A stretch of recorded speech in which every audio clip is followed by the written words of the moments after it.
So దయచేసి న్యూస్లోకి వెళ్లే ముందు ఈ వీడియోని లైక్ చేయండి, ఛానల్ని సబ్స్క్రైబ్ చేసుకొని చూడండి.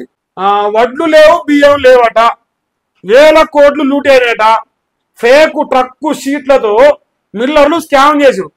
10 ఏళ్ల నుంచి ఇదే కథ జరిగింది. 22 నెలల నుంచి ఏ స్కామ్ లేదు. అసలు స్కామ్ అంటే వాట్ ఈస్ స్కామ్ అంటారు అనమాట. ఇప్పుడు కాంగ్రెస్ వాళ్ళు కేసీఆర్ స్కామ్ చేసిండు. 10 ఏళ్ళే స్కామ్ జరిగింది. ఈ 22 నెలలు స్కామ్ అనే అసలు అక్షరాలే తెలియదు. దాని ఇంగ్లీష్ లెటర్ అంటే స్కామ్ అంటే ఏందిరా, ఎట్టుంటదిరా? రేవంత్ అనే చెప్పిండ్రా, ఏ లెటర్ నుంచి జడ్డు లెటర్ వరకు ఉంటారా కాంగ్రెస్ లో కుంభకోణాలని చెప్పిండు. ఇక సంవత్సరాలు అయిపోయారు హరీలు చూడే. కౌలు రైతుల కోసం కేటాయించిన ఆప్షన్తో దండ అంట. కుటుంబ సభ్యులు తెలిసిన వాళ్ళ పేర్లు చేర్చి 2000 కోట్లకు పైగా దోపిడట. సహకరించిన కొందరు ఆఫీసర్లు, సెంటర్ల నిర్వాహకులు.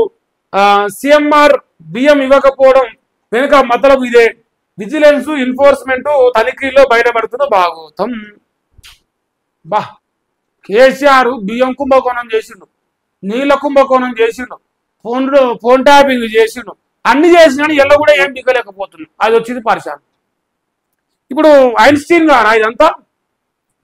మా నల్లగొండ ఐన్స్టీన్ తెలివితోని నల్లగొండ జిల్లాను సస్యశ్యామలం చేయడానికి పుట్టిన నీటిపారుదల శాఖ మంత్రివర్యులు మా అన్న ఉత్తమ పురుషులు గారు రాసిర్రు ఈ వార్తను. ఆయనకే ఉంది ఇప్పుడు మంత్రి శాఖ ఆయనకే ఉంది. ఇప్పుడు వ్యవసాయ శాఖ తుమ్మల నాగేశ్వరరావు ఇద్దరు కలిసి సమన్వయంతో జోడెద్దుల లాగా నల్గొండ తెలంగాణ డెవలప్ చేస్తున్నారు. జోడెద్దులు మీరు డెవలప్ చేస్తున్నారు, సిగ్గిలేకపోయా. మొత్తానికి అయితే కేసీఆర్ అన్ని అక్రమాలు చేసిండు, కేసీఆర్ అన్ని లంగా పనులు చేసిండు. మేమేం చేయలేదు. మేము వైట్ అండ్ వైట్ అంటారు, కేసీఆర్ ఏం బ్లాక్ అండ్ బ్లాక్, మేము వైట్ అండ్ వైట్ అంటారు. పట్టపక్కటి ముద నష్టం కాల, కార్ల పసలు కాలిపోయినాయి. ముద నష్టపోలి కార్ల ఎలక్షన్ అప్పుడు కార్ల పసలు కాలిపోయినాయి కదా. ఒకటి ముద నష్టపోడు సంసారి మాట చెప్తాను. నీ సక్కదనం పాడుగా. బియ్యం బుక్కి చివరకు ఏం జరుగుతుందంటే ఈ కాంగ్రెస్ పార్టీ మొక్కి మొక్కి మొక్కి మొక్కి లాస్ట్కి బువ్వలేక వస్తారు లాస్ట్కి. ఎందుకంటే రైతులు అరిగోస పెడుతూ యూరియా బత్తాలు ఇక నీళ్ళు ఇక కరెంట్ ఇక లాస్ట్కి బువ్వే దొరకదు కాంగ్రెస్ వాళ్ళకి. అది జరుగుతుంది, చెప్పలేము. భగవంతుడు కనుగరిస్తే జరగవచ్చు. ఇంకేదా 6 రోజులుగా మార్చి నెలలో Haryana IPS officer Puran Kumar suicide కేసులో డీజీపీ శత్రుజిత్ను రోహ్తక్ మాజీ ఎస్పీ నరేంద్రను అరెస్టు చేయాల్సిందని బాధిత కుటుంబ సభ్యులు ఆ రాష్ట్ర ప్రభుత్వాన్ని డిమాండ్ చేశారు. అప్పటి వరకు డెడ్ బాడీకి పోస్ట్ మార్టం నిర్వహించేందుకు ఒప్పుకోబోమని తెలియజేసిర్రు.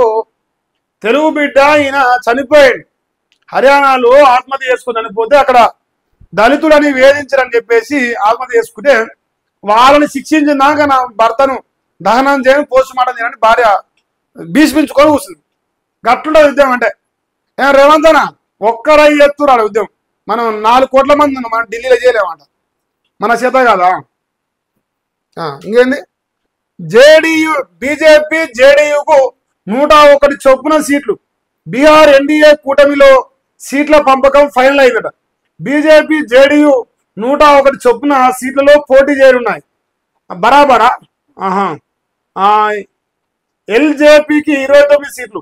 రాష్ట్రీయ లోక్ మోర్చా, హిందుస్థాన్ అవాయ్ మార్చ్ పార్టీలకు 16 చొప్పున సీట్లట మరి కేటాయించట. ఏ పార్టీకి ఎన్ని సీట్లు అనేది రాసిండు. ఫైనల్ అక్కడ గవర్నమెంట్ చేస్తుంది. చాలా ఇంట్రెస్టింగ్ గా దేశం మొత్తం చూస్తుంది. బీహార్ ఎన్నికల్లో ఇక్కడ చెప్పబడింది ఏంటంటే ఆల్మోస్ట్ ఎడ్జ్ల 1-2% తేడాతో బీజేపీ గెలవబోతోంది, ఎన్డీఏ కూటమి గెలవబోతోంది. ఎన్డీఏ కూటమి అక్కడ ప్రభుత్వాన్ని ఏర్పాటు చేయబోతుంది మరొకసారి.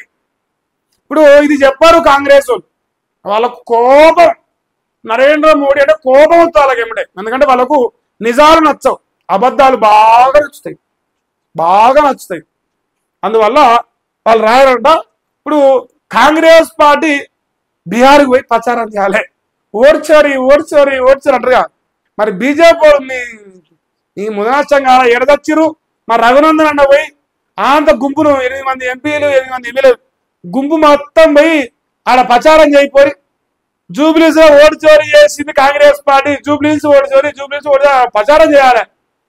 ప్రచారం చేస్తేనే కదా మనకు 4 ఓట్లు ఎక్కువ. ఇప్పుడు 2% హెచ్చులో బయటపడుతున్నాం, ఓ 10%లో బయటపడతాయేమో. ఓ కాంగ్రెస్ పార్టీ దొంగలు, కాంగ్రెస్ పార్టీ ఓటు చోరీ అని ఢిల్లీ పోయి చెప్పురి.